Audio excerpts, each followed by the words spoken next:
Now, Brian, one of the things about the show is it has you were on Thursdays, you went to Fridays, doing well, but on DVR, digital afterlife.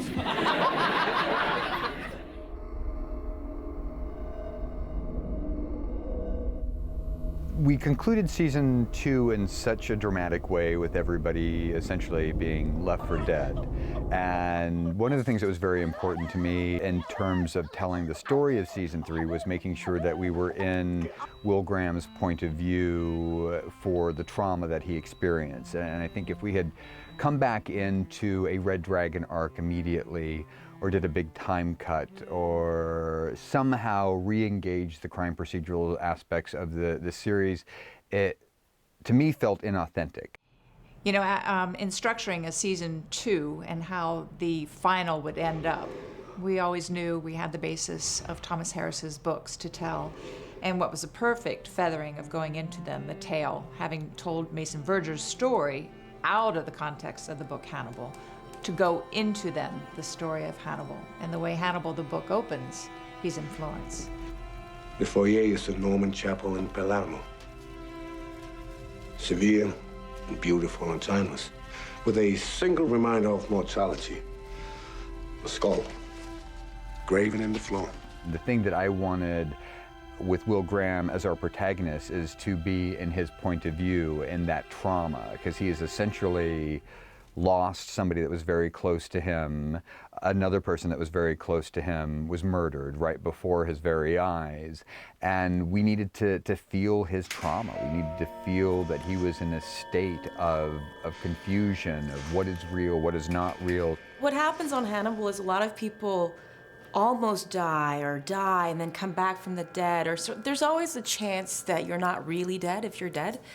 But no, Brian had filled me in on what was about to happen and who was coming back the next season. So I knew that I was going to survive that fall. But a lot of people were very concerned after watching season 2. You'd see fans in the street and they would be very concerned about Alana's big fall. But yeah, I survived it somehow. I knew that I wanted to bring Caroline back, and I knew that, of course, Will Graham was going to survive. And really, we were trying to figure out Lawrence's schedule, and if Lawrence wasn't available to come back for the 3rd season, then Jack Crawford would have died. At the end of season 2, it very much looked like, you know, it was possible that Jack wasn't coming back for season 3.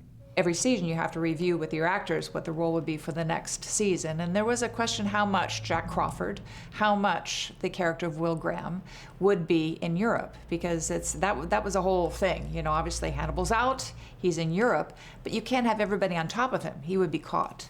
So that then gave us some liberty of freeing cast up to do other things. As I sort of recall it, no, there was never any question in my mind that I would come back for season 3 if I was asked to come back.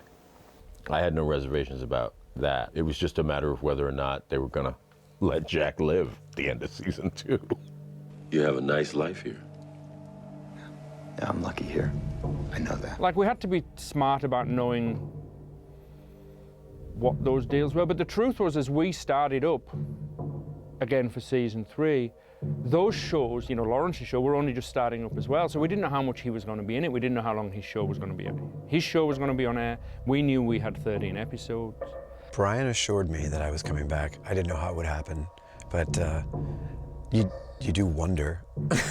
Once I saw the carnage, I was like, okay, I got shot in the face, and everybody on the crew they would all say, man, it's been great working with you. I'm like, no, I'm coming back. They're like, you sure?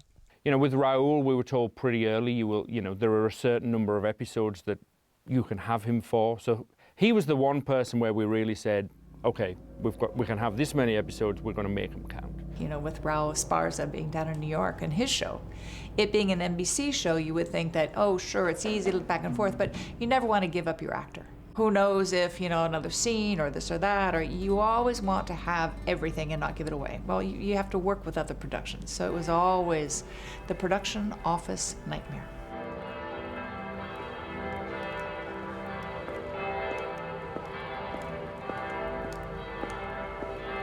Gillian had evolved Bedelia to such an interesting place over the course of the first 2 seasons, and she felt like she was the character that I wanted to know more about as an audience member.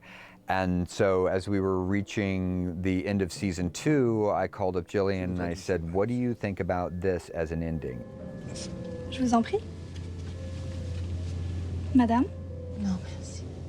And then, but there was it was a very iffy moment in my schedule as to whether I was going to be able to come in and shoot any of that. She was like, I love that, that's fantastic. It's like, but it does require a certain level of involvement for the next season if you're game. She's like, I'm game if you can work around my schedule, because she has a family, she lives in another country, and she's a very dedicated mother, and I wanted to be able to respect that she perform her duties as a mother as well as perform her duties on our series. And so I flew in on a Saturday on my way home to London from Chicago, and in and out, I think, in 6 hours. And then, but yes, Brian knows how to write big impact in short spaces. Mainly it was really about, if you come play with us for this season, give us 7 episodes, we'll do some fun stuff with you, and we won't need you every day, so you can come in for a couple of days and leave for as long as you need to. And she was like, if you can work around my schedule, I will be there for you. Gillian Anderson would fly in from the UK, shoot the same day, you know, sort of sleep when she could around the set and on a trailer, and then fly out again because she loved the show. But it all worked out. It became expensive because it is expensive, you know, traveling people in and out constantly. But shooting in Toronto as a base was actually very central, so it worked very well. Originally, when we pitched Gaumont as well as NBC, the expanse of seasons, we had basically season 1, 2, and 3 being the whole bromance. I have to go. I have a date with the Chesapeake Ripper. Oh, is that Ripper's? And then by season 4, doing the Red Dragon, and then going into Hannibal the book, season 5. And we had a lot of conversations about this. You know, at the end of season 2, Hannibal escaped, and we hadn't even put him in jail yet. So we were already off the track of the books, where he got caught and he went to jail. And then in Silence of the Lambs, he escaped, and off he went. And we just talked long and hard about, you know, how many times are you going to have him escape and it not be repetitive? And we've had him escape, so we may as well do Hannibal now. But production logistics were preventative from being able to build an entire season out of Italy. And also I was worried about treading water too much with the story. Well, and I could tell right away, I mean, the intentions obviously weren't to do that, but I remember the first week in the writer's room, sitting around, everybody kind of talking about episode 1 through 13, what was going to happen, and I saw by midway we were into Red Dragon, and the whole thing was, I said, you're burning through these books so fast, you know what's going on. And for them to be able to sustain suspense, to be able to sustain what's happening back in America, the hunt for Hannibal Lecter in Europe, how long can you stretch that out? When we got into the writers' room, we just realized that we're going to be stretching it out. You know, we like wanted every episode to be great, and we went to do a full season of him on the run. We just couldn't work out where there was 13 episodes of that. Finally caught the Chesapeake River, Jack. I didn't catch you. You surrendered. I want you to know exactly where I am. Where you can almost find me.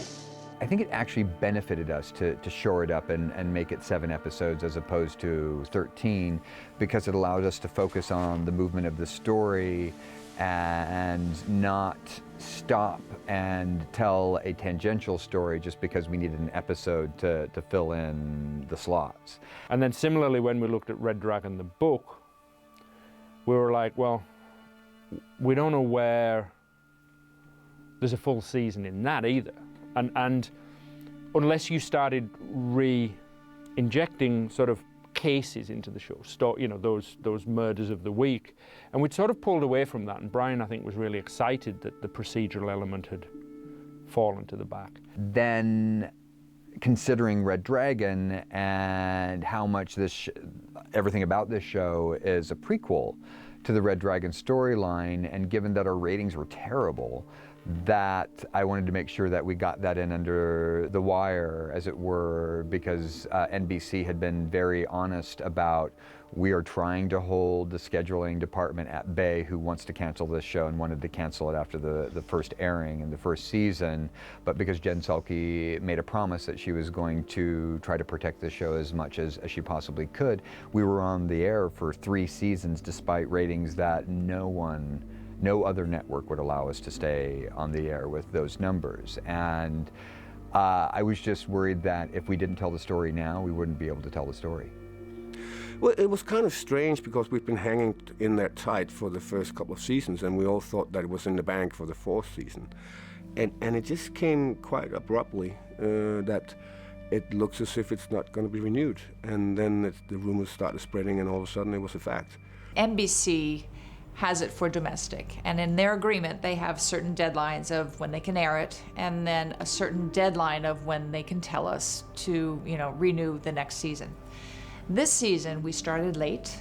We also aired late, and therefore by the time that they put us on a summer schedule, which was much later than what we've ever been, in contract they had the end of May to give us a nod up or down, and we hadn't even aired yet. So they asked to, give an extension to that of a few weeks. When the call came, it wasn't a blinding shock like, oh my God, what? Because those first 2 episodes were aired and did so badly, audience-wise, that you were looking at that going, in some ways, how can they keep us on? When they did call and say, we're not going to be doing a 4th season, it was the obvious conclusion to the tale, and it didn't strike me as surprising in the least. NBC have been hugely supportive of the show, both in terms of letting us do what we wanted. And the truth is, its figures for the first 2 seasons were eminently cancelable. I understand the network's position. The show got shitty ratings, and it's a business, and they have requirements to keep things on the air, requirements which they were already breaking for us. So we had gotten so much preferential treatment thus far that I couldn't really hold any animosity to the network, because they'd bent over backwards for us. They allowed us to do things on network television that no other network would allow us to do. I don't know how to calculate that anymore, because people stream a lot, people wait for things to come out so that they can binge watch. Our generations don't go and watch a show every week anymore. Not many people do, and wait for the next episode. So if the networks still calculate ratings that way, then I don't know how. What do we do? How do we calculate ratings now? Not unexpected, still sad, hopeful that we'd have a new life elsewhere, but also satisfied and happy in the knowledge that Brian and his writing team had crafted a really fantastic end to 3 seasons. I was grateful for the opportunity to have done 3 really, really strong seasons. To have worked with all these people and to have created something that the fans have enjoyed so much. I mean, you can't really ask for much more than that. Why in God's name would anyone want to meet Hannibal Lecter? Yeah, it's bittersweet, but we also, if you turn around, it's nice to end like this, as opposed to being booed out of the room, right? So it's nice to end with a peak where everybody hopes it's coming back, including me. And should this be the end of the road, I think it will be satisfactory and satisfying in many ways. I do feel like there's a conclusion between Will and Hannibal, but I also know what could have been, or maybe could be. I say never. So you never know in this day and age when something might come around again. So never say never, and I would love nothing more than to slip those gloves back on and put on those fantastic clothes and show what has been going on with Freddie in the meantime. There's still a lot to tell. Obviously, where we leave off in episode 313, they're out together. Where are they? I mean, there's still so much to tell. And of course, there is the book Silence of the Lambs. And perhaps one day, you know, we'll do that with MGM. But it's, you know, I just think there are many possibilities. Timing is always everything. Brian has a commitment with American Gods, and he will respect that. And he really needs to be, you know, free enough in his mind to be able to commit creatively to Hannibal. So until that happens, and he's willing to do it, and if he is, I'm sure we can find for sure a way.